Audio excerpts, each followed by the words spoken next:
I challenge you to make this dua. Wallah, if the Imam made this dua, you would throw a shoe at him from the back. And look, brother, what's this dua?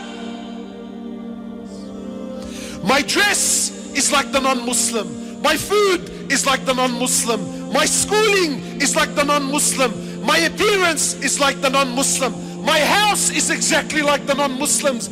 My dreams and my ambitions of owning a house and taking my family on a holiday at the end of the year and driving, every ounce of my body's ambition is exactly like the non-Muslim.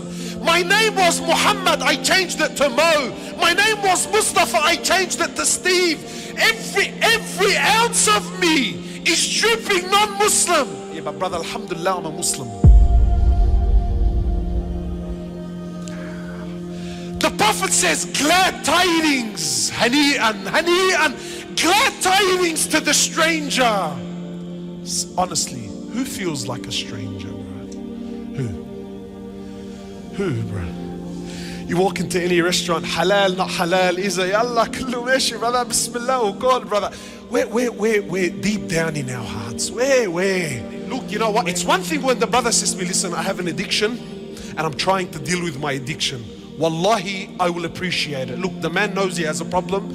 No, but I have an addiction and I'm in denial about my addiction and I try to use deen to justify my actions.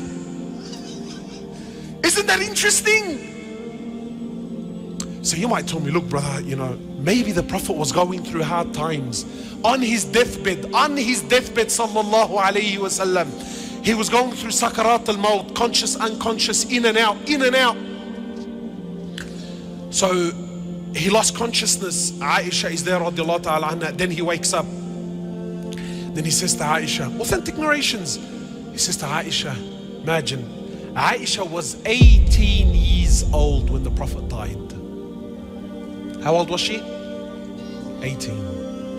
And Allah called her and the others in the Quran, Allah called them Ummahat al-Mu'mineen, the mothers of the believers, meaning they have become haram on every man. Yani once the Prophet dies, sallallahu alaihi wasallam, no one can remarry her. 18 in a world and in a society where the man was everything. Imagine this 18-year-old is watching her husband die at the age, and she has her whole life that now she knows, I'm going to be alone. I can never remarry after him.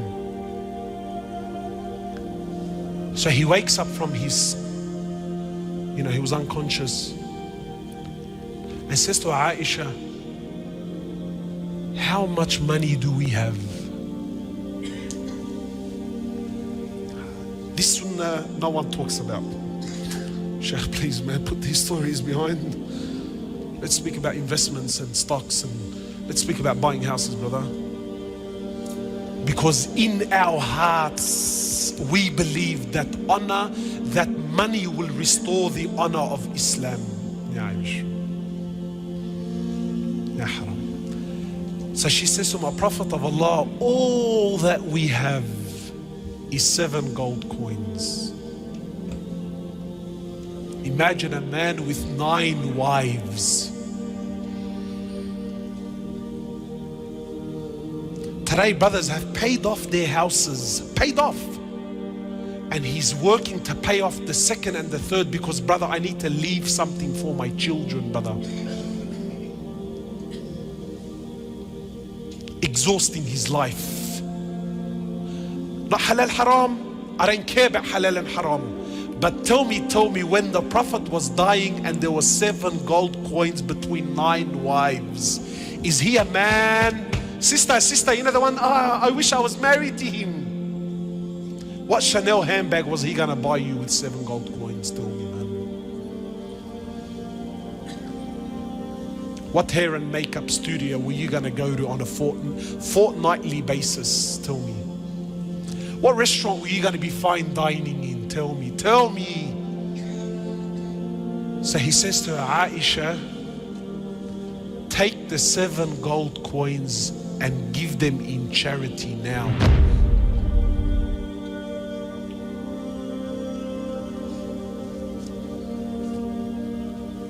see the sicknesses, my brothers. Just try this. Just try this. Go to a sheikh. Go to a sheikh. Tell him, look, sheikh, there's a religious brother. Don't tell him the prophet, because we've been programmed. We've become professional liars, my brothers. Professional. You know, some brothers would, brother, when you say the name of Rasulullah, oh, I get chills in my spine. Sallallahu alayhi wasallam, brother. Subhanallah, his name, it does something to me, you know. And yet you look at him from top to bottom, there's not an ounce of Rasulullah on him, sallallahu alayhi wasallam. Wallahi, just try it. Go to a sheikh and tell him, listen, sheikh, there's a brother we know, he has a big beard. He's dying and he's leaving his family with nothing. What do you think, sheikh? What deen is this? What fikr is this? What understanding is this? This is extreme, brother. This is a... Then tell him the prophet left 9 wives with nothing.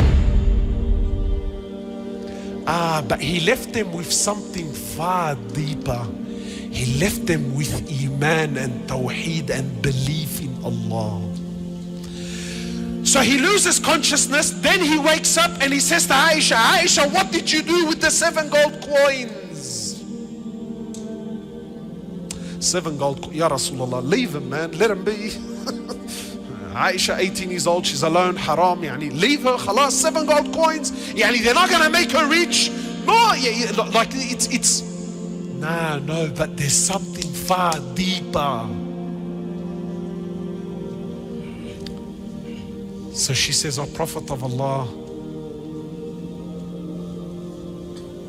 look at our mother, man. She said, I held on to them, I didn't give them away in charity. I'm scared. He says to Aisha, do you want me to die and stand in front of Allah while I still own something from this dunya? Is this how you want me to stand in front of Allah, Aisha?